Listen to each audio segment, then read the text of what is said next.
What's up, everybody? My name's Daniel, and today I'm going to talk to you about 5 reasons why you shouldn't start a porta potty company. Let's dive right in.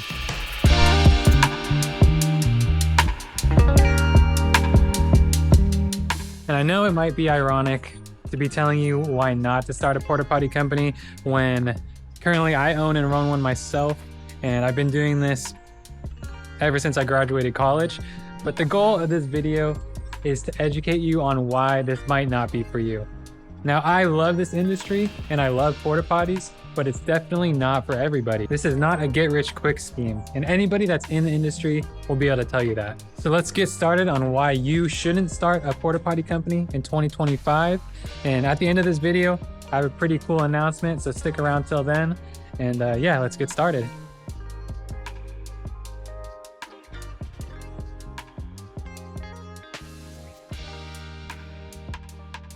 Reason number 1 is going to be high capital investment. It takes a lot of money to get started in this business, and the inventory and equipment that you're going to need is very expensive. Believe it or not, each porta potty runs between $700 and $900 each new, and that doesn't include shipping or tax. And if you think about it, if this is going to be your business, you need more than just 2 or 3 of them to get started. You need to buy a decent amount of them. So if you do the math, it starts to add up pretty quick. Once you have the actual porta potties to rent out, you're going to need a way to clean them. At first, it's possible to sub the cleaning out to another company so you don't have to make the investment in the vacuum truck, but in the long run, you're going to be paying them so much money that it's going to eat into your margins and make them razor thin. I recommend getting a specialized vacuum truck so you can do the cleaning yourself. We'll go into truck options more in a different video, but if you're looking to get a used truck, expect to pay at least between $60,000 to $70,000. And a new truck is going to run you between $130,000 and $160,000. So as you can see, getting started, these expenses, they rack up pretty quickly. Before we get to reason number 2, I got to pick up a toilet real quick.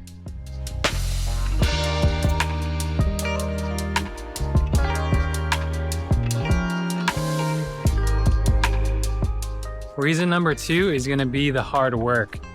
I've seen videos of people talking about how great this business is because it can bring you recurring revenue. And while I agree with that fact, a lot of people don't talk about the hard work that it takes to get your revenue to the point where it's covering your monthly expenses. When I first started Bay Area Sanitation, I was a sales guy, I was a delivery guy, service driver, accounting department, you name it. I was working 12-hour shifts, 7 days a week for the first probably 3 or 4 months before I could afford to hire somebody else. Since this is a service-based business, every single rental you make, every sale that you make, somebody has to go out and deliver and service that toilet. So there's no such thing as an easy sale. Somebody has to go out and do the work.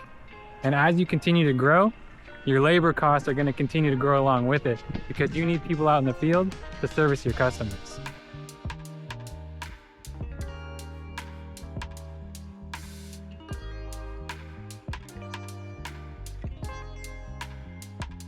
Number 3 is going to be reputation and perception.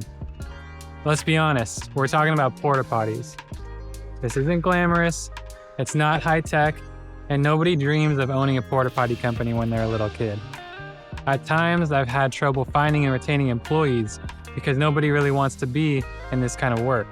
In the past, I've had homeowners and contractors talk down on me because I'm just the porta potty delivery guy. But at the end of the day, I love this industry, and that's part of the reason why I'm starting this YouTube channel.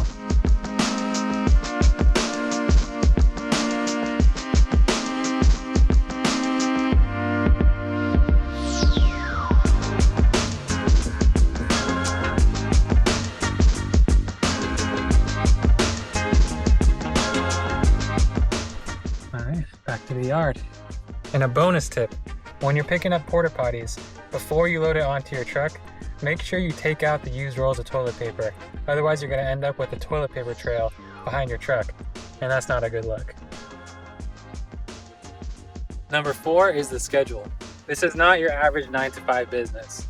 My drivers are up and en route as early as 5 o'clock in the morning. They're out on the road until about 2 or 3 in the afternoon en route. Our phones are ringing until 5 p.m. And then after all of our orders are in at 5 p.m., I send all of our work orders to our yard crew at night so they can make sure the trucks are prepped and loaded for the next day.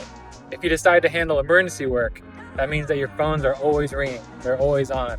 You never know when somebody's water could be out or somebody needs a specific emergency and you need to be there to respond to it. And just because you have drivers, that doesn't mean you're not working. If you have a driver working, that means you have to be on call because you never know when they're gonna have a problem. Handling big events in the community is a really big source of pride of mine, but you have to think when the biggest events are going on, that's when most people are off of work. For example, one of our biggest days of work of the year is New Year's Day because we're busy that day picking up for all the events that happened that previous night. And as the business owner, you're always the main point of contact when something goes wrong. So until you have somebody to delegate that to, just remember that you're always on call if something goes wrong. Events also mean having people working on the weekend, doing deliveries late night on Friday, installs on Saturday, pickup on Sunday morning. So that's all something you need to be aware of before you take on those events. Always be sure, when you can be installing and picking up so that you can have your crews scheduled accordingly.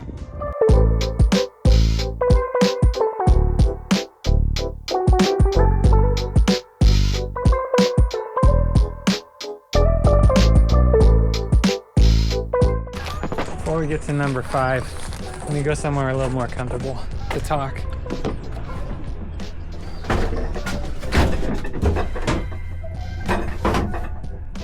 That's better. Last but not least, number 5 is the competition. Believe it or not, in this industry, there is a lot of competition, especially in my market, in the Bay Area. There are nationwide companies and also a lot of other small family-owned businesses, and they're all gonna have more resources than you at the beginning. They're gonna be able to undercut you on price and make it hard for you to win clients. So something that you have to ask yourself, how are you gonna differentiate yourself in the market and stand out and be able to win customers? The answer to that is in another video. We'll get more into that later. So with that being said, we'll go in here. One of the reasons why I made this video is because I'm actually going against my own advice, and in January of 2025, I'm going to be starting a brand new porta potty company in a new city. When I first started Bay Area Sanitation at the beginning of 2023, I did think about making a YouTube channel so I could track my progress from the start. I'll even play this video that I took when we were about 2 weeks into business. MLK 2023, 2 deliveries. All the beautiful toilets with some stickers. Beautiful day, rainy day. Let's get it done. Let's open the gate. Delivered some toilets, starting small. See where we are. And that was, like I said in the video, over MLK weekend last year. And those were 2 of the first deliveries that I ever did. 2 years later, it's pretty cool to see how far we've come. That's why I'm doing this channel for the second company, so we can look back on it, track progress, and then show you guys what it takes to grow a company to this size. So if you're interested in following along and seeing what it looks like to run a company or start one from scratch, or you're just interested in the idea in general, subscribe because I'm going to be putting out more videos. If you have any questions, put them in the comments below and I'll make sure to answer it as soon as possible, or maybe even in a future video. So thank you guys for watching. We'll see you next time.